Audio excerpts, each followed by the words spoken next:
De onde vem esse cansaço generalizado que todo mundo sente? Eu, muito humildemente, acredito que ele vem de uma série de lugares distintos.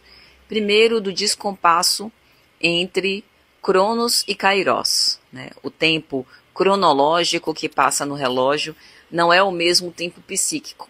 O tempo de elaboração das nossas dores, dos nossos lutos, dos nossos traumas, dos nossos desejos. E o tempo cronológico está cada vez mais acelerado também por causa desse novo momento que a gente está vivendo, imerso em redes sociais, e a própria estrutura dos algoritmos é feita para dar a sensação dessa aceleração do tempo com o objetivo de aumento do consumo.